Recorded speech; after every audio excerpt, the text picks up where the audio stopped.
So this is kind of an idea, like you already kind of have a bit of an understanding about reverse Hebrew, but we'll go into it a little bit. I want to give you some. Let me use you. Oh no, let me use you. Here you go. No, let me. All right, so we're going to work on reverse Hebrew position. So again, like I was saying with the other leg stuff, it's all about attachment, right? Whenever I start getting into this position, I have to establish some sort of attachment so we can't get away. So it's either this arm hooking in as I slide in and pull, or it's the outside arm hooking in. Either one has to have some sort of like hook over top to have it stay connected, so that I can actually breach this, right? Now once I get here, we're gonna keep our foot attached here to the hip and control the ankle. Or there's different ways to do this. So there's this one, if you've seen this, there's the ankle, and then there's the calf, the reaching over the calf, which I use a lot more now because it keeps me more attached. But for today, what we're gonna do is just we're gonna use this little hook. So now, if he comes down on top of me here, like, understand that in reverse Hebrew, you have to get very comfortable here. Like, some people usually panic, and they're gonna go like this. Okay, so you have to have trust in the position. Understand that universally in jiu-jitsu, if he deny him access to occupy between your hip and your armpit, he can't really pass. So what I'm doing, when I'm doing this, I'm denying him that spot. So what that means is he has to go really far out to pass, or he has to go overcommit really far to pass, right? What that means is, like, if I'm here, in order for him to like really clear this, he has to like kind of go out this way if he really wants to do something, or he has to go really high over like he wants to go around or something. But this is what reverse Hebrew is made for, so that I can go through, okay?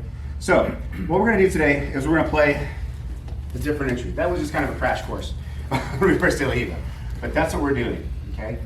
Today we're gonna reach with the outside arm, and I'm showing this because Ivan showed me some stuff last week, and with some fights that were going on, and somebody hit a calf slicer, and I usually don't teach calf slicers because I think on the hierarchy of submissions, they're very, very low. Okay, that's usually a pain tolerance, and most guys in high-level competition won't tap to that. However, somebody did, so we're gonna play around with it. So we're gonna get here. I'm gonna take the outside arm. This arm's attached. This arm's gonna cut in and be attached. Once I'm here, he can drive in all he wants. We're gonna play this little game here. I'm gonna manage distance. We should be very comfortable here.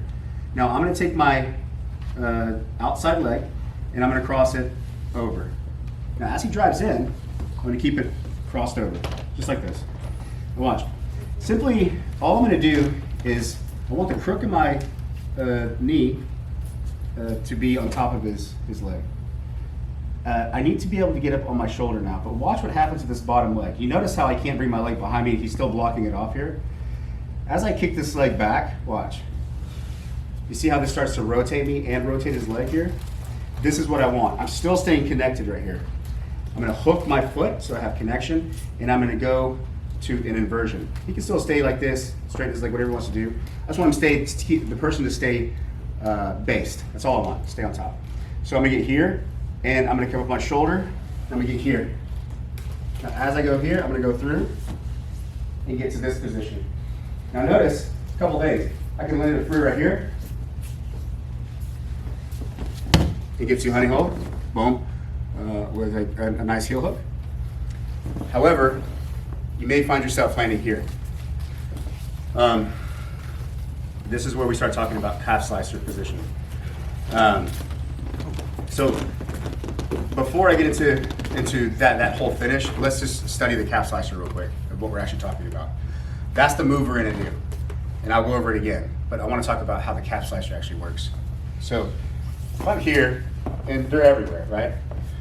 If I am like trying to pass his guard or whatever, I can only just scoop his leg and set, and we're already here, okay? Calf slicers are gonna be done with my hips getting close to his hips. You can get away with some cheating, like you're bigger, stronger, and you just rip this thing back, you may be able to pull something off, but most guys you can't. So what that means is when I'm scooping in, I drop my hip towards him. See that? I need his heel as close to his butt as possible. I don't. His defense is obviously to straighten his leg. So cutting in, driving in, here, and then I'm going to sit back. Now when I sit back, I sit close. So now his foot's kind of stuck, right? Now I have two choices. I can throw this leg over and reap. I can throw this leg over and reap. If I throw this leg over and reap, it works. Works great, right? Problem is that I may be exposing my feet to outside position. If I get lazy here, he can heel hook. He can certainly grab the outside leg. However, if I go to the inside, it's a little more, my feet are a little more protected, okay? And certainly you can go to this position as well with heels. As long as my heels are connected to his ribs and not like sticking out like that, it's totally fine. Because then that's gonna win. So I cross and I get here. Now, so those are your two choices. With the move we just did in reverse Hiva, we landed with our feet on the inside, which is good, because that's the more protected way for our feet. So that's gonna be your two choices for calf slicer.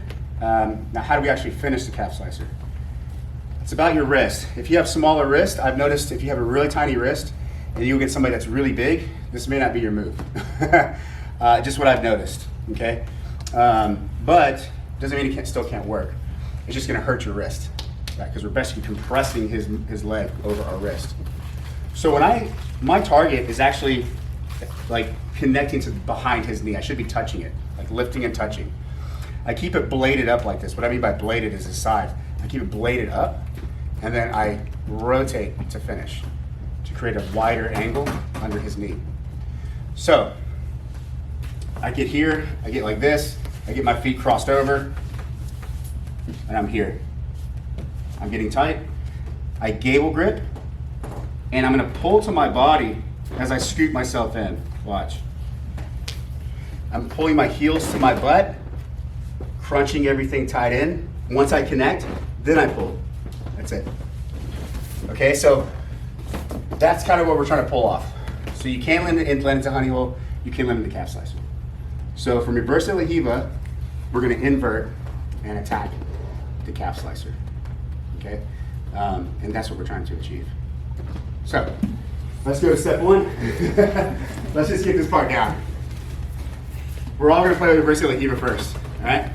So we're gonna get here, get to this position. I just want you to get comfortable with this, and I want you to get this outside leg activated. Your outside arm, your outside leg can be doing a lot of distance management here. Certainly do not ever allow a crossface, basically in any position. I don't want him crossface. If he gets like this is trouble, okay? So what I need to do is make sure that's going and make sure this is good connection. So once I get this, I'm leaning in and I cross my leg. Now I don't care too much about the crossface because he can't pass. My leg is just in the front. So let's get comfortable here, right? Once we get here, we're gonna cross in. I want us just to take them back. So I'm gonna take my leg and I want the person to kind of fall backwards. Close that. And we're gonna land in this position without rolling through, just so we can see how we land. Once we get in here, we can cross our legs in, just to see how it works. If we can all get that, we'll go inverted. Cool? Yep. Cool. 2, 3. Thank you. I can actually just go to the position right here. He keeps pressing into me. Tap. He has to, him driving hard on top of me, if I have it, I start looking at my watch and pulling, it actually makes it, he's making it tighter on himself because he's putting weight down, right? So it may be a thing when you start actually going for that, they'll rip that way, or they'll fall back, or they'll do something completely different. Not gonna crush down, right? So when I scoop in, I get this in, if I feel like, oh, I can't get him over, oh, that's fine. Right? So we literally just pull him in, I cross my legs, and I hip up into him. Okay? So this is gonna force him to move. Most guys won't tap, they're just gonna move. They're gonna be like, fuck this. They're gonna get out of it. So here's the most important thing about the roll. What I need to do is this bottom leg. This is much easier, let's say, if his foot's not on the ground. It's very much easier, but I'm actually gonna use it with his foot on the ground. I have the reap, I have a good underhook, pulling it into my body. I'm gonna take this leg, I'm using my hamstring just to take his foot off angle there. You see how his foot now is going that direction? This takes the weight so that I can move. I'm kind of at an angle here. Now get up on my shoulder, watch. See how easy it is to get up on my shoulder?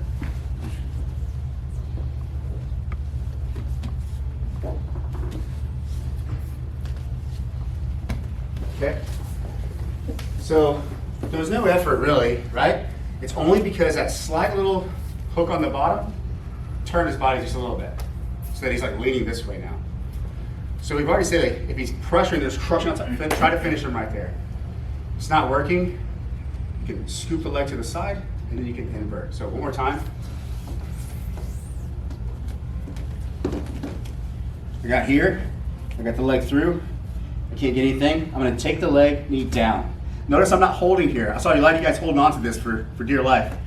And I would say, normally reverse de la Riva, you gotta hold on to this.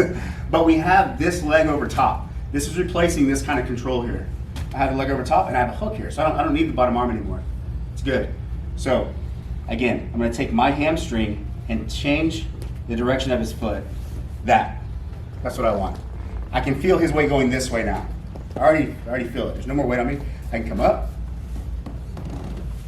I'm up. I'm going through the leg. Boom. If for whatever reason this leg pops out, that's okay. All right. So what that means is that anytime you have honey hole, you have a compression. So just for so we know. Go down real quick. Let's say we did all that stuff we were doing earlier for fundamentals. We're gonna step back, scoop, and then get here. Then all I have to do this is just go. I can't get the whatever. He's turning his heel real good. See that opens it up, the gap here. I scoop. So you have both.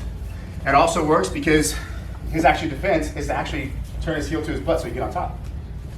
Sorry. So here, he defends by turning the heel, gives me a space. I scoop. I start to go press it in. He wants to keep bending his leg to come on top of me. Right?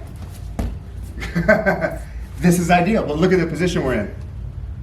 We're in the reverse de la Riva position we we're just talking about.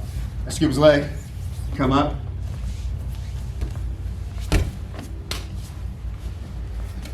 Cool.